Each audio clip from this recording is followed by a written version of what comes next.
It was 9 years ago, 28-year-old actor Heath Ledger died of an accidental prescription drug overdose. But Ledger's ambition and creative spirit left the world with a slew of home videos, detailing his most mundane moments to behind the scenes of his Oscar-nominated roles. Here's ABC's Nick Watt. Here's my card. For his maniacal Joker in The Dark Knight. Heath Ledger in The Dark Knight. Heath Ledger won an Oscar, a posthumous Oscar. His dad gave the acceptance speech. This award tonight would have humbly validated Heath's quiet determination to be truly accepted by you all here. Summing up both his son's talent and insecurity. This is the first day on the Patriot for me. I'm looking forward to it. Much of the upcoming documentary film, I Am Heath Ledger, was shot by the Australian star who died nearly a decade ago, aged just 28. I think Heath, in many ways, is the director of this movie. As you see all this incredible footage, he takes us inside his world. We see his never-before-seen home movie footage. When he was just 20, Ledger starred alongside Mel Gibson in The Patriot. It's been 3 months since I found out I got this job, and finally, after 3 months of sitting around thinking about it, I get to go out there and do it. This is it. I wonder also, watching it, whether all this happened to him too fast, too young. At times, there was a crisis of confidence. In fact, for The Patriot, he went to the audition and halfway through walked out. Said, "I'm sorry, I don't want to waste your time." And they brought him back. He got the role. Incredible. Many friends from the age of 4 or 5 are interviewed. We would carpool together, backwards and forwards to school every day. He actually had friends that he kept from childhood right through his entire adult life. And not like pick up the phone and talk to them once a month, like be with them on a regular basis. There would always be something. Come to London, I'm doing Dark Knight. He'd like to have people around him who were close to him, so he'd always keep the door open for us. The camera always rolling at his Los Angeles home. Heath's place was renowned for having a stream of Australian actors living there. Ledger died of an accidental prescription drug overdose in January 2008. The movie doesn't explicitly deal with his death. Heath died from an overdose of prescription drugs. He essentially became his own pharmacist, which isn't smart. For many, many years that he suffered from insomnia. But you chose really not to explore that avenue. Why?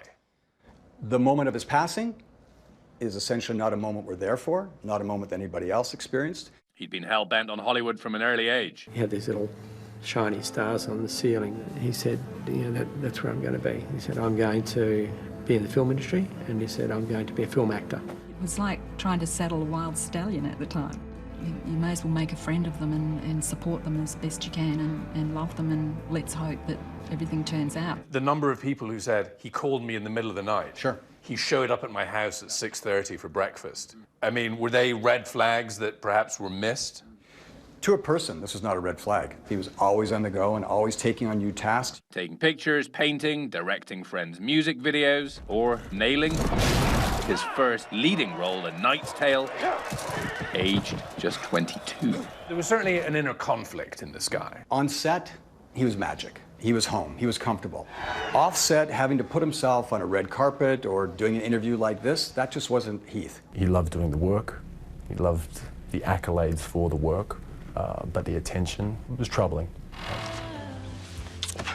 Ledger's breakout role was in teen romance flick 10 Things I Hate About You. He turned down similar roles, wanted to stretch. There was gritty Monsters Ball. You get out! Groundbreaking Brokeback Mountain, and his first Oscar nomination.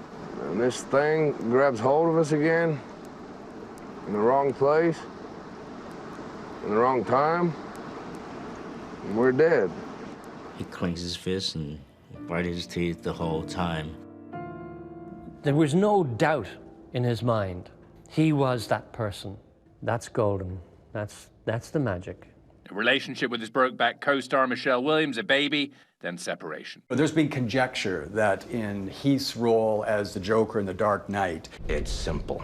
Kill the Batman. that this role essentially spiraled him down into the dark depths, and this contributed to his demise. There's a very different story to that. The truth is, he was super happy and was loving life, and he struggled with some demons, but he wasn't wanting to go anywhere but forward. He had a path. He wanted to become a film director. Everything that he was doing was focused on that. Ledger, this movie makes clear, still missed by those who knew him best. He would always encourage me, like, I'd see a wave coming, and he'd say, "Don't be afraid to fall."